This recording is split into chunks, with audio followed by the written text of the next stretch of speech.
지난주에는 번제에 대해서 말씀을 나눴고 오늘은 소제, 레위기 2장에 나오는 소제에 대한 말씀을 나눕니다. 이 제사란 것이 무엇입니까? 제사. 우리의 예배에 대한 모든 기본적인 원리는 이 제사로부터 우리가 찾아내야 한다라고 저는 믿는 목사입니다. 우리는 제사를 통해서 죄를 용서함을 받고 또 하나님과의 관계가 회복이 되어서 하나님 앞으로 나아갈 수 있도록 길을 열어주시는 바로 은혜의 통로다라고 저는 이렇게 규정을 하고 싶습니다. 우리의 죄인의 죄값을 대신 치르는 대속의 제사가 없이는 우리는 하나님 앞에 나아갈 수가 없는 죄인이다라는 것이에요. 왜냐하면 죄의 삭은 사망이기 때문에 바로 제사에는 바로 이 생명을 하나님께 드리는 피가 흘러야지만이 하나님이 죄를 용서하시고 그 제사를 받으신다. 그런데 제사 5가지 레위기에 나오는 제사 중에 유일하게 피와 관계가 없이 곡식으로 드려지는 예배가 오늘 말씀을 나누는 소제다라는 것이에요. 번제에 이어서 드려지는 제사가 바로 소제입니다. 이 소제는 한마디로 얘기하면 감사의 제사다. 그러니까 소제를 히브리어로 민하라는 말을 쓰는데 이것은 예물이라는 뜻이 되고 또 이 선물이라는 뜻이 되고 또 곡물로 이렇게 바친다는 곡물이라는 뜻이 됩니다. 이것은 일상생활에서는 신하가 임금님이 베푸신 그 은혜에 감사함으로 바로 이 임금님께 드리는 예물을 뜻하는 것이 민하라는 뜻입니다. 이 백성들이 하나님께 드리는 모든 것들은 하나님께서 베푸신 은혜에 대한 반응이다. 하나님께 그 은혜에 감사해서 하나님께 드리는 것이다. 그러니까 예배를 통해서 제사를 통해서 하나님께 올려드리는 것에 인간의 의라든지 내 자랑이 조금이라도 섞여 있으면 안 된다라는 것을 여러분들이 기본적으로 아셔야 됩니다. 그리고 다만 하나님께서 나에게 이렇게 이런 것들을 여러 가지 제목으로 하나님께 올려드릴 수 있다는 이 자체가 감사합니다라는 것이 예배와 제사 속에 나와야 하는 기본적인 정신이다라는 것이에요. 이 번제는 성막의 뜰에서 흠없는 대속 제물의 죽음으로 우리가 제사함을 받는 것이고, 이 소제는 제사함을 받은 하나님의 백성들이 성소 안에 가서 감사함으로 하나님께 예배드리는 것이 바로 이 소제다라는 것입니다. 그러니까 번제를 통해서 우리가 제사함을 받고 소제를 통해서 하나님께 감사하고 우리의 삶을 하나님의 영광을 위해서 온전히 헌신을 다짐하는 것이 소제라는 개념입니다. 그러니까 예수님이 십자가의 공로로 우리가 제사함 받고 영생을 정말 누리게 된 이 성도들이 주님의 은혜에 감사하여서 주의 영광을 위해서 나의 모든 삶을 드리겠습니다. 온전한 헌신을 다짐하는 것이 바로 소제가 가지고 있는 가장 중요한 뜻이 되다라는 말씀이에요. 번제라는 것은 죄 아래 살고 있는 모든 인간 모두가 반드시 드려야 하는 기본적인 제사입니다. 이 번제를 드리지 않고는 하나님 앞에 나갈 자가 한 사람도 없다라는 것이에요. 그런데 소제는 자원하는 사람만 드리는 것이 바로 이 자원 제사다라는 표현을 씁니다. 그러니까 번제를 드리지 않은 사람이 소제만 드리는 것이 소제를 하나님이 받으시느냐? 절대 그럴 수가 없다. 예수를 믿지 않는 사람들의 헌신과 선행은 하나님과는 아무런 상관이 없는 줄도 믿습니다. 예를 들어서 예수를 알지 못하는 분이 좀 경제적인 여유가 있어서 교회를 하나 딱 이렇게 세워주고 이렇게 헌물을 한다? 하나님이 기뻐하실까요? 그거는 하나님이 받으시는 것이 아닙니다. 하나님과는 전혀 상관이 없는 것이다. 내가 하나님의 은혜로 제사함 받고 하나님의 은혜로 삽니다 하는 그런 감사에 이렇게 예물을 드리는 건 하나님이 기뻐 받으시지만 내가 내 땀 흘려서 그것이 바로 이 가인의 제사가 바로 자기 의로 하나님 앞에 나가는 것이다. 그것은 하나님과는 아무런 상관이 없다라는 것입니다. 이 번제는 제사함에 관한 것이고 소제는 제사함 받은 자들의 감사와 헌신을 약속하는 그런 제사다라는 것입니다. 지금 레위기 2장 1절 앞에 보면 누구든지 소제의 예물을 여호와께 드리려거든 고운 가루로 예물을 삼아라고 말씀을 하고 있습니다. 소제는 아주 곱게 빻은 밀가루에 기름을 붓고 그 위에 유향을 놓아서 태워드리는 제사가 바로 소제입니다. 곡식을 알맹이 그대로 드리는 것이 아니라 고운 가루로만 드려야 한다. 여기에 바로 우리에게 주시는 중요한 영적인 교훈이 있다라는 것이에요. 그러니까 구원받은 성도들은 매일의 삶 속에서 나의 자아, 나의 옛사람, 이것은 십자가의 예수님과 함께 못 받고 예수님만이 영광을 드러내는, 예수님의 형상이 드러나는 그런 구별된 삶을 우리가 살아야지만이 하나님이 기뻐하신다라는 뜻이 바로 이 소재가 담고 있는 뜻입니다. 나의 자아가 깨어지지 않는 그런 사람들이 하나님 앞에 온전히 제물로 쓰임받을 수가 없다. 내 자아, 내 옛사람, 내 의를 가지고는 하나님 앞에 나아갈 자가 한 사람도 없다는 것을 꼭 잊지 마시길 바랍니다. 우리가 처음 신앙생활 할 때에 처음 예수를 어떤 이유에 냈던 예수를 믿게 되고 나서는 딱딱한 알맹이, 그 곡식의 그 모습대로 주님 앞에 다 나갑니다. 예수를 알지 못하기 때문에 세상에서 살던 모습 그대로 주님 앞에 나오게 된다. 그래도 하나님께서 얼마나 기뻐하십니까? 그 영혼이 와서 예배드리는 것을 기뻐 받으신다. 하지만 계속 알맹이로 남아있으면 하나님은 절대로 기뻐하지 않으신다라는 걸 잊지 마시길 바랍니다. 그러니까 성령의 인도하심을 받고 우리는 영적으로 자라나야지만이 하나님이 기뻐하신다. 영적으로 자라나려면 딱딱한 자아의 껍질이 깨어지고 고운 가루가 되어야지만이 영적으로 자라나서 소재 제물로 우리가 드려질 수가 있다라는 것이 이 오늘 소재의 핵심되는 말씀입니다.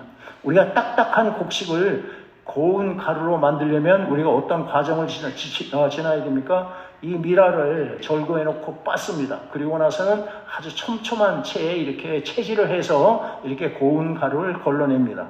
고운 가루가 되어야지만이 거기에다가 기름을 섞어서 반죽을 할 수 있듯이 고운 가루가 되어야지만이 하나님이 기뻐 받으시는 예배를 우리가 드릴 수가 있다. 세상에 살던 모습, 세상에서 우쭐대던 모습 그대로 하나님 앞에 나와서 예배 드리는 것 하나님은 절대로 기뻐하지 않으신다. 그 예배는 받지도 않으신다라는 것이에요.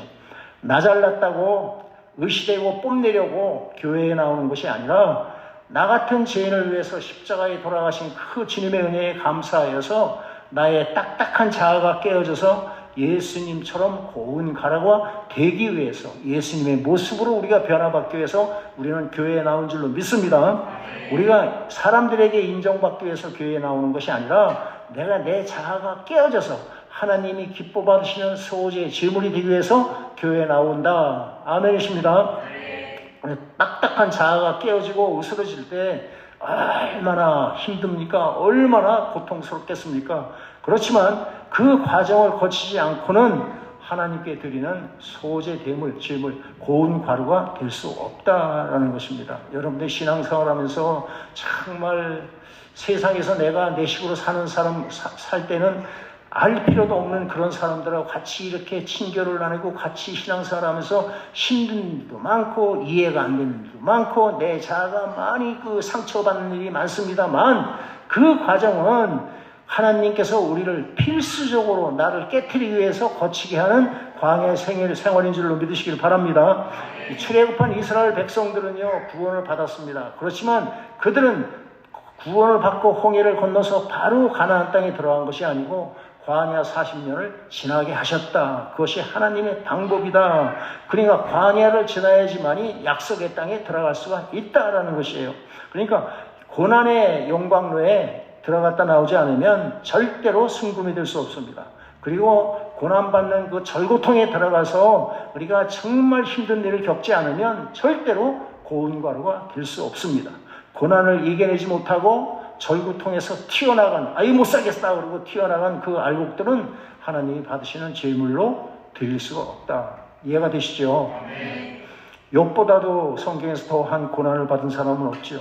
그렇지만 욥이 고백하는 말이 무엇입니까? 우리가 잘 아는 대로 욥기 23장 10절에 나의 가는 길을 오직 그가 아시나니 하나님만이 내 길을 아시고 나를 인도하신다.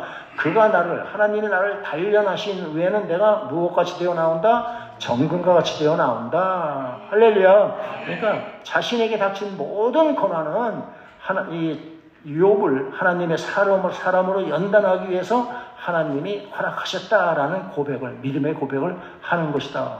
그러니까 연단과 고난과 시련을 거쳐야지만이 고운 가루가 되고 정금이 된다는 것을 여러분들이 꼭 기억할 수 있기를 예수님의 이름으로 부탁을 드리겠습니다. 그렇다면 자신이 고운 가루가 된지 안 되는지는 어떻게 알 수가 있나? 여러 가지 방법도 있겠지만 우리가 교회 생활하면서 특히 신교 생활, 우리는 구역이 없습니다만 구역 활동, 이렇게 교회에서 같이 모일 때가 아니고 이렇게 따로따로 소그룹으로 이렇게 생활하다 보면 사람들의 민낯이 그대로 드러나지 않습니까? 그런데 그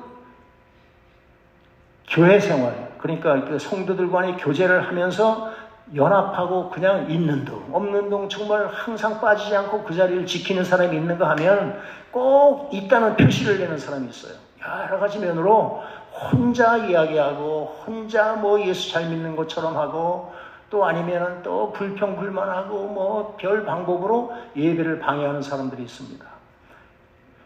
그런 알고 그대로 자기 모습대로 나와서는 하나님의 기뻐하시는 이 소재 제물이 될 수 없다. 고운 가루래야지만이 금방 반죽이 될 수가 있다라는 것이에요. 알맹이 그대로 있으면 절대로 다른 사람들과 하나가 될 수가 없습니다. 기름을 붓고 반죽을 하려고 그러면 반드시 고운 가루가 되어야 한다. 하나님은 성도들이 연합해서 하나가 되어서 그리스도의 몸을 세워가는 것을 기뻐하시는 우리 하나님인 것을 꼭 잊지 마시길 바랍니다. 두 번째로 이 고운 가루를 통에 넣으면 절대로 소리가 나지 않습니다. 흔들어도 고운 가루는 소리가 나지 않습니다. 무슨 옛날에 한국에서 무슨 약품 선전이 있는데 그 약품 선전하고 하긴 싫고 그 얘기하면 딱 여러분들이 기억이 날 사람도 있지만 그 얘기는 안 하겠습니다. 알맹이는 소리를 엄청 많이 냅니다. 딸깍딸깍딸깍 그러면 뭐 온갖 소리를 다 냅니다. 가루가 된 사람은요 자기 주장이 없습니다. 알맹이는 내 주장이 강합니다. 그러니까 그가 있는 곳마다 시끄럽습니다. 자꾸 이 파당이 나누어지고 편가르기 하고 서로가 불화가 일어난다. 시끄럽습니다. 교회는 내 주장을 하는 것이 아니고 묵묵히 순종하는 것을 배우는 것이 교회인 줄로 믿으시길 바랍니다. 왜냐하면 구원받는 믿음, 정말 하나님이 받는 그 믿음을 가졌다는 것은 거기에 순종이라는 열매를 반드시 맺게 되었다. 구원과 순종은 하나다라는 것을 여러분들에게 다시 설명할 필요가 없다고 저는 믿습니다. 그러니까 순종이 없는 그런 믿음은 구원받는 믿음이 아니다. 그러니까 구원받는 믿음은 어떻게 하느냐? 내가 순종하느냐 안 하느냐. 순종이라는 것은 내 생각과 같지 않아도 내가 그것이 하나님의 뜻이고 하나님이 기뻐하는 일이라면 내가 죽고 하나님의 말씀에 따라가는 것입니다. 대개 사람들은 자기가 이지적으로 머리로 이해한 다음에 따라가려고 해요. 그것은 죄인들의 전형적인 잘못된 습관이다. 사탄은 자꾸 내 생각으로 필터링을 해서 내 생각하고 맞으면 순종하고 내 생각하고 맞지 않으면 그냥 스탑을 합니다. 가만히 있어봐. 가만히 있어봐. 하나님의 음성이지 뻔히 알면서도 자꾸 내 생각을 자꾸 이해를 시키려고 그러고 이렇게 한다. 아닙니다. 이해가 되든 안 되든 하나님이 기뻐하시는 일이면 거기에 순종하는 것이 진정한 순종인 줄 여러분 믿으시길 바랍니다. 네. 그렇다면 고운 가루가 된 성도의 모습이 어디 있는가? 성경 하나 찾습니다. 빌립보서 2장 2절, 3절, 4절 찾으셨으면 읽겠습니다.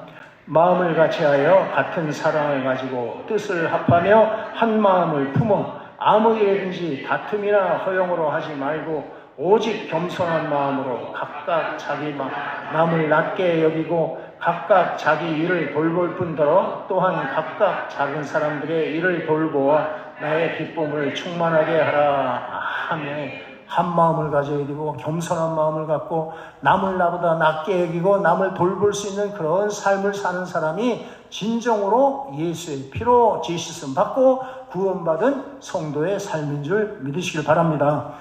그리고 알맹이 그대로 있으면 절대로 열매를 맺을 수가 없습니다. 하나님께서 쓰실 수가 없다라는 말씀이에요. 껍질이 썩어져 없어져야지만이 그 안에 있는 생명이 바로 자라나서 열매를 맺을 수 있다. 우리가 잘 아는 대로 요한복음 12장 24절 말씀 아닙니까? 하늘의 밀이 땅에 떨어져 죽지 않으면 하늘 그대로 있고 죽으면 많은 열매를 맺느니라. 예수님께서 하늘의 미랄로 이 땅에 오셔서 우리를 위해서 십자가에 죽으셨기 때문에 우리 모두에게 영원한 생명을 나눠주신 것을 여러분들이 꼭 깨달을 수 있기를 바랍니다. 이와 같이 내 자아가 죽어야지만이 하나님의 생명이 그를 통하여서 이렇게 흘러나가고 우리는 영원 구원의 열매를 우리는 맺어서 하나님이 기뻐 받으시는 제물로 올려드릴 수 있다. 아멘이시죠? 내 이 혀끝에 내가 말 잘해서 그거 가지고 사람을 전도하는 거 아닙니다. 그렇게 해서 교회에 데리고 와봤자 그 사람에게는 전도자와 똑같이 예수의 생명이 흘러가지 않았기 때문에 그 사람은 신앙생활을 올바로 바르게 못합니다. 정말 내가 죽고 내 안에 역사하시는 하나님의 영 성령의 인도하심과 능력으로 전도한 사람, 그 사람에게는 어떻게 됐든 여러분들이 성경 지식을 몰라도 예수님의 생명이 흘러넘쳐서 그에게 예수의 생명을 잉태하게 하고 그 생명이 스스로 이렇게 자라나게 된다. 아멘이시죠? 네. 우리도 마찬가지로 내 자아의 껍질이 깨어져야지만이 내 안에 계시는 예수님의 생명이 삶 속에 나타나서 영원 구원의 열매를 맺게 한다라는 것입니다. 내 생각만이 옳고 나만 잘났다는 그런 자아중심적인 나중심적인 사고방식이 다 깨어져서 남을 나보다 낮게 여기는 온유하고 겸손한 마음이 들 때 비로소 주님이 사용하시고 우리를 통해서 열매 맺게 하신다라는 것입니다. 하나님께서 우리를 힘들게 하시려고 고운 가루가 되라 라고 말씀하시는 것이 절대 아닙니다. 고운 가루가 돼야만이 하나님이 나를 사용하셔서 나를 은혜와 축복의 통로로 사용할 수 있다라는 것이에요. 내 자아가 깨어져야지만이 모든 사람들이 다 행복해진다는 것을 여러분들이 아시길 바랍니다. 여러분들 내가 잘난 척하면 주위에 있는 사람은 다 괴롭습니다. 그 사람 하나 때문에. 하지만 내가 예수님의 모습으로 십자가에서 자꾸 매 순간순간 죽어가는 모습이 드러나면 모든 사람이 행복해진다. 제일 먼저 행복해진 사람이 누굽니까? 제일 먼저 행복해진 사람? 네? 내가 먼저 행복해지죠. 내가 제일 먼저 행복해집니다. 얼마나 기쁜지 모릅니다. 한번 자아가 깨져보십시오. 자존심 상할 것 제 천만의 말씀입니다. 정말 내가 나는 생각지도 못한 그런 마음을 갖고 긍휼한 마음을 가지고 남을 위해서 진정으로 기도하는 마음이 있고 기도할 때 얼마나 기뻐지는지 모릅니다. 꼭 경험할 수 있기를 바랍니다. 자아라는 틀에 갇혀 살 때는 자유함이 없습니다. 강팍합니다. 그러나 내 자아가 깨질 때 모든 일에 자유함을 누릴 수가 있다라는 것이에요. 은혜 받은 사람의 얼굴이 반짝반짝 빛나지요. 우리가 봐도 이 사람 은혜 받고 있네? 이거를 누구나 알 수가 있습니다. 왜 그렇습니까? 그 사람이 자아의 틀이 깨져서 자유함을 누리기 때문에 그 얼굴이 빛나는 거예요. 그 얼굴이 예쁘게 보이는 겁니다. 내 자아가 깨질 때 내 주위에 있는 사람들이 모두 기쁘고 모든 주위에 있는 사람들이 자유함을 누린다. 내 자아가 깨어질 때 하나님이 기뻐하신다. 아멘. 알맹이 되기를 고집하지 마시고요. 제발 고집하지 마시고 하나님의 말씀입니다. 내 자아가 깨어져 보십시오. 깨어지면 천국이 내 심령 가운데 임한다라는 것이에요. 이 고운 가루를 태울 때 넣어야 할 것과 넣지 말아야 할 것을 분명히 우리에게 말씀을 하고 계십니다. 하나님이 받으시는 헌신이 어떤 것이고 받지 않는 헌신이 어떤 것인가를 우리에게 분명히 나눠서 말씀하고 있는 겁니다. 우리 레위기 2장 11절입니다. 본문의 11절 읽습니다. 너희가 여호와께 드리는 모든 소제물에는 누룩을 넣지 말지니 너희가 누룩이나 꿀을 여호와께 화제로 드려 사르지 못할지니라. 아멘. 소제 제물에 절대로 넣어서는 안 될 것 두 가지가 바로 누룩과 꿀로 지금 말씀하고 있습니다. 이게 무슨 뜻입니까? 누룩은 발효하는 성질이 강합니다. 그래서 이것은 죄의 전염성 또 부패하는 것을 상징합니다. 성경에서 누룩이라는 것은 악한 것, 또 변질되기 쉬운 것, 잘못된 교훈 이런 것을 누룩이라고 표현합니다.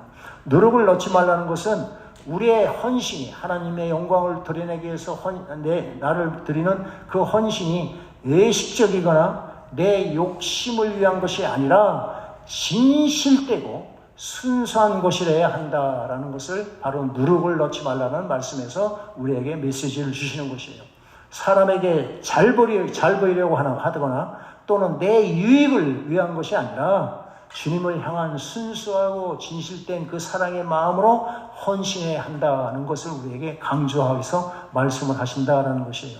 내가 하나님께 올려드리는 그 헌신에는 거품이 있으면 절대로 안 된다라는 뜻입니다.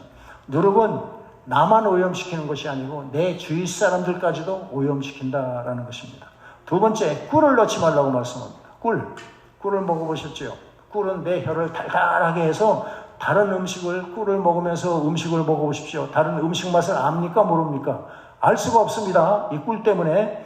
현대 교회는 바로 이와 같이 이 예배를 아주 달콤하게 만들려고 지금 애를 쓰고 있다. 서로 경쟁을 하고 있습니다. 온갖 세상에서 좋다는 것을 사람들의 예수 안에서 좋은 것이 아니고 세상 사람들도 좋아하는 것을 다 교회에 접목을 시키려고 애를 씁니다. 그것은 100번 잘못된 것입니다. 그것은 사람의 눈과 귀를 즐겁게 하기 위한 꿀이 첨가되고 있는 현상이다. 그게 말세의 현상입니다.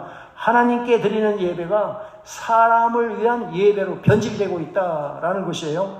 예배를 드리는 것이 아니고 무슨 쇼를 연출하고 있는 것과 똑같은 모습을 우리는 많이 봅니다. 예배는 인간을 위한 것이 아니기 때문에 세상적인 요소가 들어오는 것을 우리는 철저하게 막아야 할 줄로 믿습니다. 오직 하나님이 원하시고 하나님이 기뻐 받으시는 예배가 될 수 있도록 우리는 기도하면서 준비해야 한다. 또한 이 꿀은 세상의 유혹이나 쾌락을 상징합니다. 주님께 헌신하는 사람은 자신의 영예를 구하거나 세상의 쾌락을 추구해서도 절대로 안 된다라는 뜻이 여기에 있는 것이에요. 세상 쾌락에 빠지면 인격이나 신앙, 사역, 또 자기 건강까지도 다 잃게 됩니다. 바로 우리에게 보여준 삼손과 같은 그런 일이 삶 속에 나타나게 된다라는 것이에요. 특히 주의 종들은 이 달콤한 유혹이 많습니다. 왜 그렇습니까? 하나님이 우리를 달콤한 거로 유혹하십니까? 절대로 그렇지 않습니다. 하나님은 우리를 연단을 시켜서 고운 가루를 만드시는 하나님이십니다. 하지만 사단과 그 수와 졸개들은 우리를 달콤한 것으로 우리를 유혹한다. 주의 종들에게는 재물의 유혹이 많습니다. 재물의 유혹. 또 이성 간의 이 유혹. 교회 안에서도 여러분들 우리 교회와 같은 이런 콤비네이션이 된 교회가 죄송하지만 없습니다. 유혹이 생기게끔 이렇게 사람들을 모읍니다. 근데 저는 죄송하지만 우리 교회는 하나님께서 그렇게 선별해서 보내주셔서 그런 잡음의 소지가 하나도 없이 우리는 지날 수 있는 게 얼마나 감사한지 저는 모릅니다. 사단이 역사하면요, 거기서 자유로울 사람은 아무도 없습니다. 아무리 하루 종일 기도해 보십시오. 사단이 한번 딱 찍고 넘어뜨리려고 그러면 그냥 여지없이 나가 자빠지는 것입니다. 그것이 영적인 세계예요. 그래서 이 주의 종들은 재물, 이성, 또 되지 않는 그 명예의 유혹이 계속 꿀이 되어서 나를 무너뜨리는 일을 한다. 우리가 꿀맛에 빠지면요, 무교병, 딱딱하고 아무런 맛이 없는 하나님의 말씀은 맛이 없어집니다. 그러니까 하나님의 말씀을 멀리하고 유혹에 자꾸 빠져들어가는 것이에요. 그것이 영적인 세계입니다. 꿀맛에 빠지면 하나님께 나와서 기도하는 것이 점점 재미가 없어집니다. 여러분 가만히 한번 경험을 해보시길 바랍니다. 경험하지 마십시오. 이거 할 필요가 없습니다. 제 말 그냥 100% 믿으시고 그런 유혹에 빠지지 마시길 바랍니다. 누룩이나 꿀이 섞인 소재는 하나님이 받지 않으신다라고 분명히 말씀을 하시는 것이에요. 이제는 고운 가루에 꼭 잊지 말고 너희가 넣어라. 꿀이나 누룩은 넣지 말고 너희가 꼭 그 소재 고운 가루에 넣어야 할 것이 세 가지가 있습니다. 2장 1절에 보면 고운 가루로 예물을 삼아 그 위에 기름을 붓고 그 위에 유향을 놓아라. 그리고 13절에 보면 또 소금을 넣어라 라고 말씀합니다. 꼭 넣어야 될 것이 첫째 기름이고, 둘째 유향, 또 셋째 소금. 그 정도는 좀 이렇게 상식적으로 좀 아시길 바라요. 먼저 고운 가루에 기름을 부어야 됩니다. 고운 가루만으로는 태울 수가 없습니다. 또 고운 가루를 하나님께 드리려고 할 때 바람이 휙 한번 불어보십시오. 어떻게 됩니까? 그냥 고운 가루가 날라가지요. 여기서 바람은 바로 사탄의 역사를 우리에게 뜻하고 있다. 고운 가루에 기름을 붓고 감람유를 붓고 반죽을 해야지 바람이 불어도 날아가지 않는다. 여기서 기름은 여러분 잘 알다시피 성령님을 상징한다. 기름을 붓는 것은 내가 성령의 임재 가운데 살아가는 것이다 라는 것이에요. 내가 자아가 깨지고 고운 가루 그 상태로만 있으면 안전하다. 절대 천만의 말씀이에요. 내가 성령으로 충만함을 받아야지만이 사단이 나를 역사해도 나는 바람에 흔들리고 흩날려지지 않는다. 고운 가루에 기름을 붓는다는 것은 더 구체적으로 하나님께 헌신하는 사람은 자신의 힘과 노력을 의지하지 않고 반드시 성령의 능력과 도우심과 지혜로 맡겨진 일을 감당해야 한다라는 것을 우리에게 말씀을 하고 있는 것입니다. 그러니까 우리에게 주어진 모든 사역, 또 우리가 약속한 그 헌신은 모두가 성령의 능력으로만 감당해야 한다. 내 힘으로 하는 것은요, 왜 나쁘냐? 결국은 인간이 죄인이기 때문에 내가 드린 것은요, 꼭 거기에서 무언가를 받고 싶은, 여러분들은 안 그러겠지만 저는 그렇더라고요. 내가 하면 잊지 않고 그걸 꼭 보답을 받기를 원한다니까요. 여러분들 성령의 감동으로 성도 간에 어려운 사람을 이렇게 구제해 보십시오. 도왔는지 안 도왔는지도 모르고 잊어먹고 지나가요. 헌데 내 의로 도와줄까 말까 해보십시오. 도와주면 반드시 그 사람에게 나중에 무언가를 받고 싶은 마음이 내면 속에 잠재해 있다. 왜? 우리는 죄인이기 때문에. 이해가 되시죠? 성령을 능력으로 헌신할 때만 주님이 기뻐 받으시고 하나님의 영광이 나타난다. 성령의 능력으로 바로 헌신할 때 우리 자체가 영적으로 번아웃하지 않고 기쁨, 마음으로 즐거움, 마음으로 사역을 감당할 수 있는 줄로 믿으시길 바랍니다. 두 번째가 있어야 할 것이 향입니다. 유향. 분향에 사용되는 이 유향은 기름처럼 이 가루와 이게 혼합이 되지 않기 때문에 고운 가루를 기름으로 반죽해 놓고 바로 그 위에 한 덩어리를 이렇게 올려놓고 태운다라는 것이에요. 그러니까 유향이 태워질 때 하얀 연기가 나고 그 연기가 유향이 태워지는 것이 하나님께 향기로운 냄새가 된다라고 말씀하는 것이에요. 여기서 향은 성도들이 하나님께 하는 기도를 뜻한다. 아멘이시죠? 네, 성도의 기도를 향으로 표현합니다. 계시록 5장을 보십시다. 계시록 5장 8절 말씀입니다. 두루마리를 취하심에 네 생물과 24 장로들이 그 어린 양 앞에 엎드려 각각 검은 거와 향이 가득한 금대접을 가졌으니 이 향은 성도의 기도들이라. 아멘. 향은 성도의 기도라고 분명히 말씀하십니다. 그러니까 우리가 기도할 때 마치 향을 피우면 그 연기가 하늘로 이렇게 올라가는 것처럼 우리의 기도가 하나님께 상달된다라는 것을 우리에게 말씀하고 있습니다. 계시록 8장을 보십시다. 계시록 8장 하나님께 올라간다라는 말씀이 거기 있습니다. 8장 4절입니다. 읽습니다. 향연이 성도의 기도와 함께 천사의 손으로부터 하나님 앞으로 올라가는지라. 아멘. 그러니까 성도의 기도를 하나님께서 기뻐 받아주신다라는 것을 이렇게 표현하고 있는 것이에요. 기도라는 것은 기도하는 사람들은 어떤 사람들이냐? 믿음 있는 사람. 어떤 믿음이냐? 살아계신 하나님을 믿는 믿음이 있어야지만이 기도를 하는 줄로 저는 믿습니다. 기도는 하나님이 하나님 되심을 인정하는 가장 아름다운 경배의 모습이 기도의 모습이다. 아멘이시죠? 아멘. 하나님 살아계신 것을 믿고 하나님은 나의 아버지라는 것을 믿고 고백하는 사람들이 하나님 앞에 나와 무릎 꿇고 기도하게 된다. 기도를 통해서 하나님의 뜻을 알기를 원하고 하나님께서 공급하시는 힘으로 내 맡겨진 일을 감당하는 것을 하나님께서는 기뻐하신다. 날마다 주님 앞에 아름다운 기도의 향을 올려드리는 저와 여러분들 되시기를 예수님의 이름으로 축원드리겠습니다. 네, 기도하지 않고 내 생각, 내 백그라운드, 내 힘으로 드리는 헌신은 하나님이 받지 않으신다라는 것을 말씀하고 있습니다. 세 번째가 소금입니다. 소금을 쳐라. 레위기 2장 13절을 보십시다. 2장 13절 말씀입니다. 읽겠습니다. 내 모든 소재물에 소금을 치라. 내 하나님의 언약의 소금을 내 소재에 빠지지 못할지니 내 모든 예물에 소금을 들릴지니라. 아멘. 소금이 무엇을 뜻합니까? 우리가 너희가 세상에서 빛이 되고 소금이 되라 라고 하신 마태복음 5장 말씀도 있습니다만, 첫째로 소금은 변치 않습니다. 변치 않는 것을 의미한다. 소금은 부패를 방지하고 음식이 상하지 않게 하는 일을 한다. 민수기 18장 19절에 보면 변치 않는 영원한 언약이라는 뜻으로 소금 언약이라고 표현을 하고 있습니다.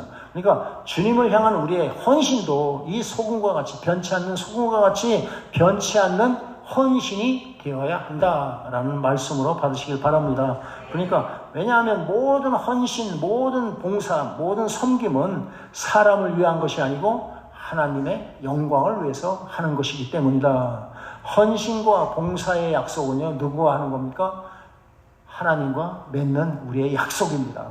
사람을 통해서 하나님과 맺는 약속이다. 그런데 사람끼리 어떤 문제가 조그맣게 생겼다고 해서 하나님께 약속한 헌신이나 봉사를 헌신자처럼 내팽개치는 것은 하나님과 약속을 저버리는 것이다. 야, 목사님 기분 나빠. 팽개치는 거. 내 성도가 일을 하는데 이 사람 사사건건 날 방해하고 나 다니면서 흉봐요. 나 팽개쳐. 치사해서 안 해. 이거 아닙니다. 우리의 받은 직분, 우리의 모든 헌신은 하나님과 약속한 걸 꼭 믿으시길 바랍니다. 아멘. 감정에 따라 변하는 헌신은요, 향기로운 소재가 될 수가 없다.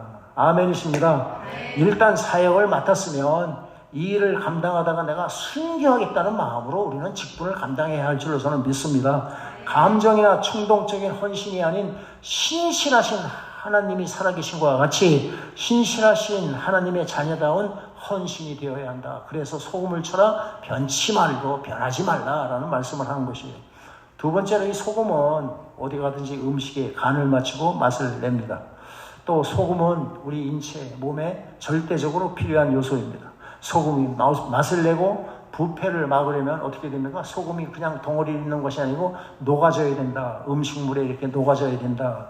나의 모든 것을 희생하고 섬길 때 하나님의 영광이 드러나는 것이다 라는 것입니다. 다시 말하면 나의 희생이 없는 헌신, 소금 덩어리 그대로 있는 헌신은 하나님의 기쁨이 될 수가 없다. 희생이라는 것은 또 내가 대가를 바라지 않고 하나님께 드리는 것이다. 내가 대가를 바라면 그것은 이미 희생이 아닙니다. 그것은 조건부로 해서 내가 무슨 어떤 유익을 취하기 위해서 내가 하는 것이다 라는 것이에요. 사람들의 칭찬을 바라지 않고 섬기는 것 하나님께서 기억해 주시겠지. 내가 섬김에 있어서 이렇게 수모를 당하는 것도 하나님께서 기억해 주실 것이야로 여러분들이 믿음으로 승리할 수 있기를 바랍니다. 하나님께 드려진 완전하고 가장 아름다운 소재 제물은 우리가 잘 아는 대로 바로 예수 그리스도시다. 자신이 하나님의 미랄이 되어서 십자가에 죽으시기까지 자신을 내어주심으로 하나님의 이 뜻을 이루어드리는 헌신, 이것이 하나님이 받으시는 헌신이다라는 것입니다. 예수님 자신이 고운 가루가 되시고 생명의 떡이 되어주심으로 말미암아 저와 여러분들에게 생명의 떡을 나누어 줄 수 있었다라는 것이에요. 소재는 예수 그리스도의 피로 죄사함 받고 하나님의 자녀가 된 것을 감사하면서 이제는 주님만을 섬기며 주님의 영광만을 위해서 살겠습니다라고 헌신을 약속하며 드리는 제사라는 것입니다. 하나님이신 예수님은 나를 위해서 자신의 모든 것을 내어주신 것을 우리는 믿습니다. 나는 그렇다면 무엇을 주님께 내어드릴 수가 있겠습니까? 나의 모든 것은 하나님이 주신 것을 믿으시지요. 하나님이 나에게 맡기신 것입니다. 제발 착각해서 깨십시오. 내가 새벽부터 나가서 저녁까지 일해서 번 돈입니다. 내 자식들 내가 이렇게 열심히 가르쳤습니다. 이렇게 생각하면 큰 오산이다라는 것이에요. 하나님께서 은혜 베풀어 주지 않으면 어느 것 하나도 열매 맺지 못한다는 것을 여러분들이 고백하고 인정하시죠. 나의 모든 것은 다 하나님의 것입니다. 내 생명도 주님의 것이고 내가 이 땅에서 누리는 모든 것은 주님의 것이다. 내 것은 하나도 없습니다. 모두가 하나님의 것입니다. 내 몸을 드리고 마음을 드리고 시간도 드리고 물질도 드려서 주님을 섬길 수 있는 여러분들 되시기를 바라겠습니다. 내게 주신 모든 은사를 썩히지 마시고 사람이 기분 나쁘다고 못마땅하다고 그 은사를 감춰두면 그것은 하나님을 근심케 하는 일이다. 그리스도의 몸된 교회를 위해서 여러분들의 은사를 마음껏 사용하십시오. 여러분들에게 주신 은사 섬기라고 주신 것이고, 여러분들이 마음껏 그 은사를 이렇게 펼칠 때, 하나님의 영광을 위해서 정말 겸손한 마음으로 섬길 때 하나님께서 더욱 큰 은사를 주시기로 약속을 하셨습니다. 네, 큰 은사들을 받으십시오. 정말 큰 은사를 받으십시오. 하나님께서 죽기까지 순종하신 예수님을 만물 위에 높여주신 것과 같이 내 자아를 십자가에 못 박고 주님만 바라보면서 죽도록 충성하는 당신의 종들에게 빛나는 멸류관을 씌워주시기로 약속하신 신실하신 하나님을 믿으시길 바랍니다.